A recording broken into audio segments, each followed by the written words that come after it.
right, folks, we're here with Stitches here, wearing the Stanley Cup Champions Blackhawks cap and a Blackhawks jersey. Apparently the Blackhawks play tonight against the Calgary Flames, is that correct? Yep, should be an easy win. It's a 9:30 game, so it means it must be the Saddle Dome in Calgary. It must be a late start, that's why I'm assuming here. Yeah. And we're here at the Bar Louise on a Tuesday night. Dollar Burgers. Dollar Burgers, exactly. And $4 wines. As you can see, my Cabernet up there as well, too, and $3 drafts as well. As we're here to do our weekly recap show and watch a little bit of the Caps and Sabres. The team that's the worst in the league, the Sabres, have beat the Caps twice. How do you feel about that, Caps fan? Oh, no one's here. I can't ask that question. Howard, what a shame. Anyway, let's go to DCHL action, week number 4 in the books last week, and what a crazy week it was. I want to thank again Jason Sticka, John Roms, Jay Hunter, Ryan Kelly, Molly, Chris Thorpe for all helping out with scoring and officiating last week. Jessica Narad on the play-by-play as well too, absolutely.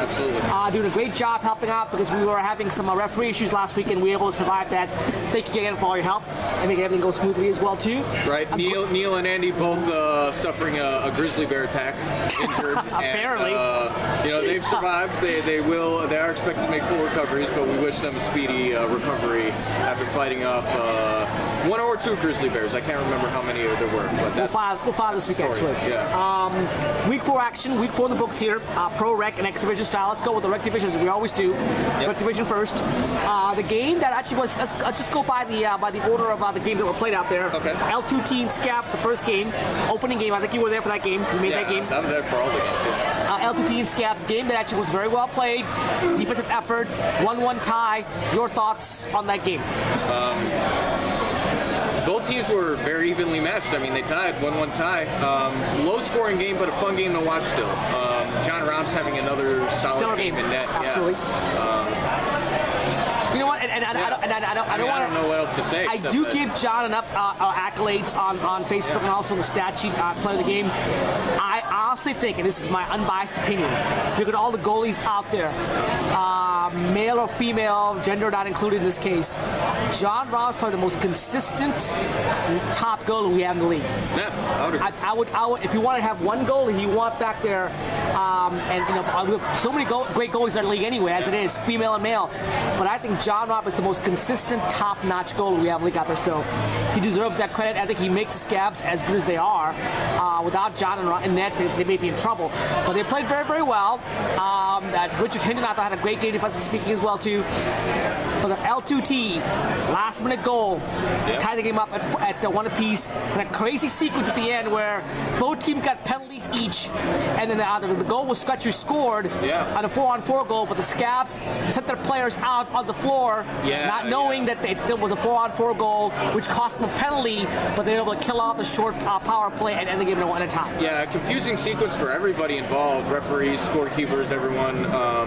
But again, with 4-on-4 it was an even strength goal, so there was, normally in a power play situation, the other team scores when you're a man down, then you can put your man out there. Not what happened in this case, and unfortunately, too many men penalties called on the Scabs again. So. Yeah, but luckily they were able to survive it. Now, in this case, protocol, I want to make sure people understand, the protocol is you have to, all the referees that I know of, when I officiate games, whether it's myself, Neil, or Ryan, we always tell the team, hey, that was a power play goal. You're full strength now. We let the teams know you get the players on the floor. I'm not sure why the Scabs did not choose to ask us. They just threw a player out there by mistake, or they just assumed. That's on the team, not on the referees, or the scorer. Because you're supposed to, in a 4-on-4 situation, you don't get the player back. The referees will alert you if you get the player back. Right, but I mean, I don't think that's, That's the way it's always been. I don't think that's something you can necessarily fault them for. The brokers are already here.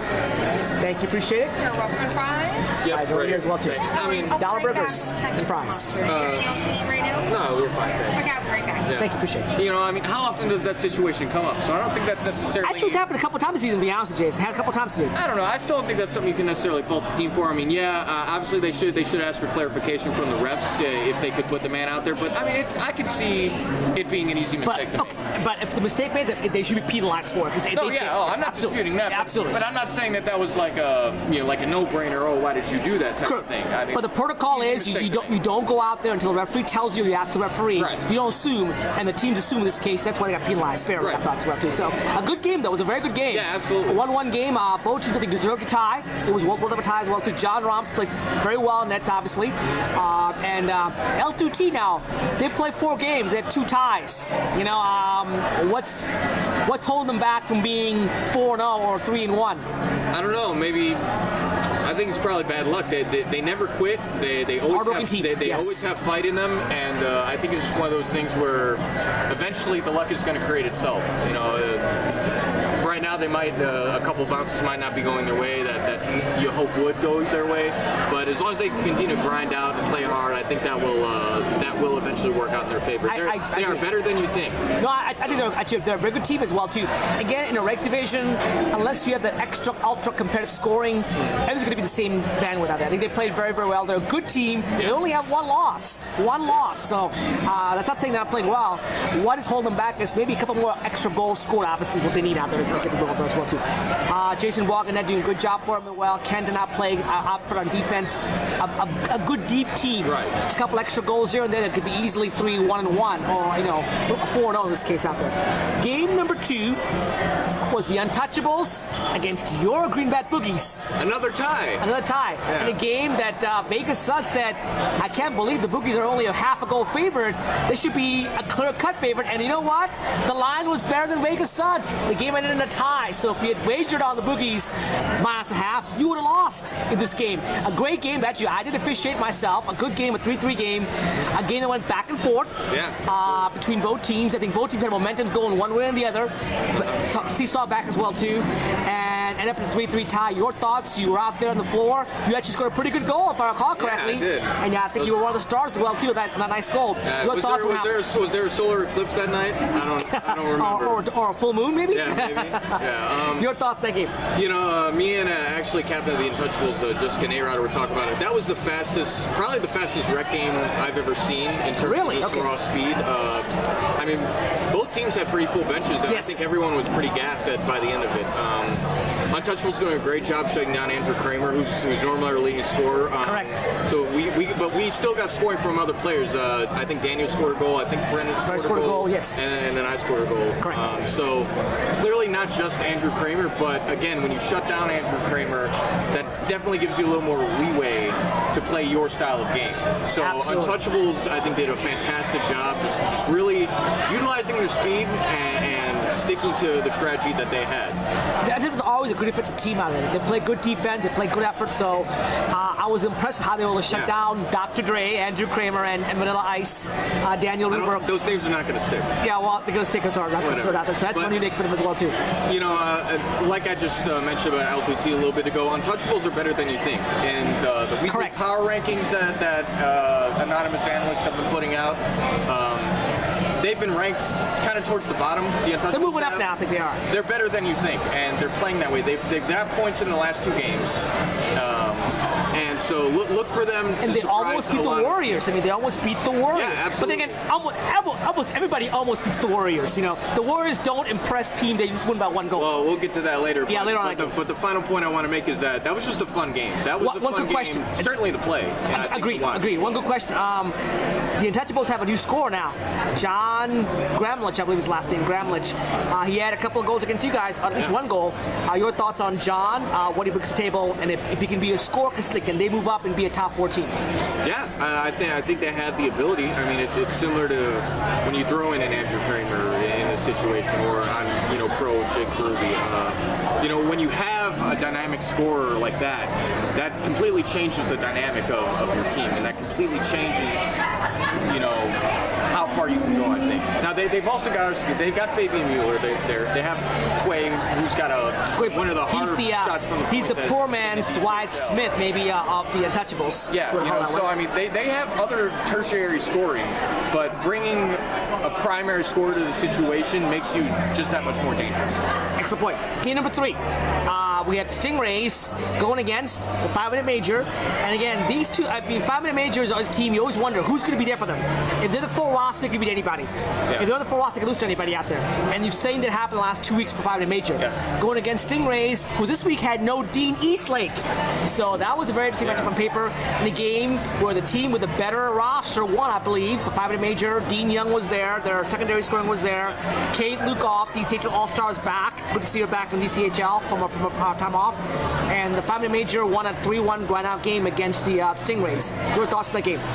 5-minute majors doing a great job rebounding from their loss to the Untouchables. The 5-1 loss that they suffered last week to the Untouchables. So good job on them in not letting, I guess, the negative momentum from that game carry over into this week. But I think you're exactly right. You know, when their full roster shows up, they can be dominant. It's just they need people to consistently show up week to week. Stingrays, without Dean Eastlake, they played pretty well. Yeah. I was really impressed. The Stingray female players are pretty new. I think it's Catherine and Kristen. They played very well. I mean, these new ladies, the first week they showed they were new. They were kind of stumbling around, didn't have good puck control, didn't know where to go. In 3 weeks, they've made such big strides. I thought the female players to me looked pretty very good out there. Scott Lynn played well. Scott Lynn from the from ESPN 980 Sports Radio Station locally as well too. He's but FY he's a Flyers fan. Keep that in mind. Oh, okay. But he played well, I thought, and Jeremy had a goal for them. Not having a top scorer hurt them, but they played well. It was a very close game, and a game that won 3-1. Now, I'll give you one thing about the 5-minute major. You have not seen Paul Lucci here. This week they were missing David and Todd, their top two scorers. When these guys come back, look out, Babylon Warriors. Your days are numbered. And they're going to play the last season out there. I'm going to go on the record right now. The Babylon Warriors, if those guys show up, the Babylon Warriors will go down. Guaranteed will go down. If those players show up, guaranteed. We got that on video. So. If David is there, if Paul Lucci is there, if Todd is there, if Tom Merritt, if Kate is there, if those full rosters there, the Warriors are a notch lower than 5-minute majors. You heard that first here on Dchl. Guaranteed lock of the decade if those players show up. I think the Warriors will take umbrage with that. They gotta stay out there anyway. But let's go to the next game on tap here. The next game on tap we had on the rec side was the Warriors. Yep. The Warriors against the Moussassins. Christoph's Moussassins. A game that it was not a feature game of the week, but again, a great game. A typical Babylon Warriors game. Grind it out, go back and forth. At times, it looked like they were overmatched. They were being dominated in the first period. And they come back and tie the game to a tying goal. And they play close. They play close. They play close. Third period, they get the key goal to win the game. A signature Warrior win, in my opinion. Your thoughts? Yeah, completely agreed. A couple points, it looked like the Warriors were going to lose, but those were earlier in the game. It seems like early in the game, the Warriors tend to fall behind a little bit, but they recover, and they not only recover, but they win. So, is that a formula for sustained success? Well, over what, 13 games? Apparently it is, but who knows? Who knows anymore? I'm not going to make any more predictions on the Warriors. They have the heart of a champion. They refuse to lose. The Warriors refuse to lose. They don't get a situation where they're too far behind. Right. This Warriors team, the best compliment I give them is the fact that they handle adversity very, very well. They've faced a lot of adversity the last 2 seasons. They've gone down. They fell behind by a goal or two. They're losing. The previous Warriors team would fold. The last 2 seasons, the Warriors team are mentally strong. They play hard. They make adjustments. They keep the game close, and they get the goal where they need to. Yeah. To credit the Warriors for doing that as well. They did a great job in that regard. Yeah. I still stick to my earlier assertion in last week's weekly recap show that they will lose a game soon. They'll lose maybe more than one game. I'll put that. But they will lose a game soon, and it will be a one-goal game again. But so far, I mean, they've won the one-goal game. So we'll see how long they can keep that I'm on the opposite theory. I think when the Warriors lose more than one goal. When the Warriors lose, the dam's going to break. They're going to lose by 2 or 3 goals. That's my personal opinion. We'll see how that happens. Now, the other thing as well, too, about the Warriors is, as Chris Thorpe, the great captain of Moussassins, always said, it's funny. If you ever seen the highlight on the NFL somewhere, of Dennis Green when he coached the Arizona Cardinals when they played your Chicago Bears. He said, you know, Classic moment. Classic moment gets you. We knew who they were. You know, what was the line again? They are who we thought they were. The Bears are who we thought they were. We let them off the hook. Yeah. The Bears are who we thought they were. You want to crown them, crown them. We let them off the hook. Oh, I love that so much. If you guys don't know what we're talking about, go to please YouTube, look it up. Go to YouTube and look it up. It's hilarious. And you know what? You got fired not long after that, right? Every team that plays the Warriors say, you know what? They are who they thought they were. They're not the best team in the league, but they won. They fought. We got them off the hook. We got them off the hook. Now, that could be the fact the team not that, or the fact the Warriors won the game. We could have either way out there as well too. But give the Warriors credit. They found a way to win this game, a game that could have possibly lost. It was a good team at as well too. So they're still undefeated. Only team in record undefeated as well too. Congratulations to the Warriors. Yeah. In their regards as well too. Now the other last game on the pro side, of the rec side, obviously, is going to be the last game of the night we had. It was the Street Sharks against 2 Jacks, no Coke. The surprising Street Sharks at 2-1 go against 2 Jacks at 1-2. A game that had some goal scoring.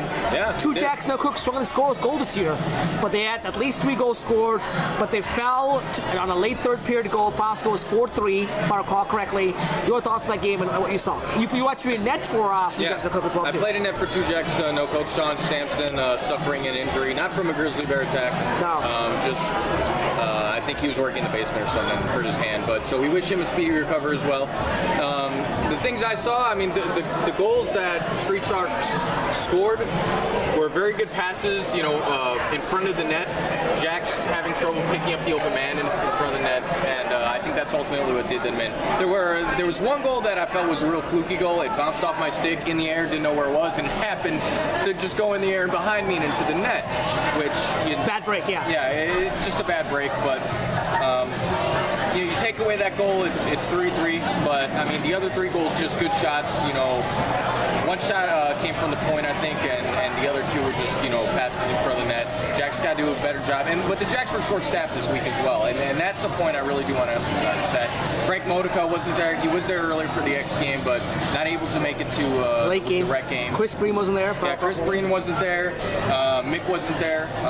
One of their forwards. So they were missing some people. But at the same time, the Street Sharks are a very good. They're one of the more surprising teams in rec this year, and I think they're currently a top 2 team right now. I think standings wise. They are number 2 right now, and I expect that trend to continue. They're playing very well. They're gelling together. They're certainly able to get open and to make the pass to that open man. So very good game, very entertaining game. Street Sharks are where they're supposed to be right now in the standings, honestly. My thoughts here, first of all, on the 2 Jacks, no Coke. They played well this time around. They got some goal scoring, which they always struggle with, I thought. Good teams to some goals out there. You know, I'm a huge Jen McCulley fan. Back for these days, she's a reserve on Puck University roster as well too. Jen's one of the more underrated female players in the league. She's one of my favorite players out there. She did play a great game, I thought, for them. Liz Woolley, the new player they had out there, she scored a goal. Boyfriend winning the face-off, back to girlfriend on the point, who shoots and scores. Yeah.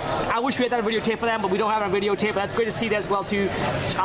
Josh Stump won the draw, back to Liz on the point. Boyfriend won the draw, back to girlfriend who shoots. That's what this thing is all about, having fun that way. So good to see her score a goal. On the Street Shark side, you saw Chuck Swim, who's the father of Brian Swim playing. So it was a father-to-son combination that accounted for 2 goals, which I thought was great to see. The father made some great passes to his son, set him up for 2 goals. I think they had 2 goals on that line, and Chuck Samuel, other player, also was involved as well too. So it was good to see the father-son combination as well too. On one side you had the boyfriend and girlfriend combination, on the other side you had the father-son. Great to see that as well too. Sharks playing well, Mike Stanley playing well, Mike Ashley playing well as well too. Ashley's playing well. Getting good goaltending as well too. They played very, very well. They're a surprise. They're probably the biggest surprise in the division, being 3-1 right now. Congrats to them as well too. Yep. Good job as well. One last thought before we go to our next segment, which is going to be the exhibition segment, is remember, next week is Super Bowl Sunday, February 2nd. No rec games. We have no rec game scheduled. All games on our schedule are pro and exhibition games. So rec teams, sit back, enjoy yourself, have a few beers, watch the Seahawks beat the Broncos, or vice versa, whichever way you want to see it out there. We'll see how it goes. Enjoy the game. Number one one offense going against number one It defense. should be a great game. And we'll be done at DC to be about 5 o'clock, so we can go home and watch the game by ourselves as well, too, so FYI. Enjoy the game. We'll be back momentarily here with more food as we chop on our burgers and fries and drinks. Back with the X Division wrap-up here, Week 4, here at Bar Louis.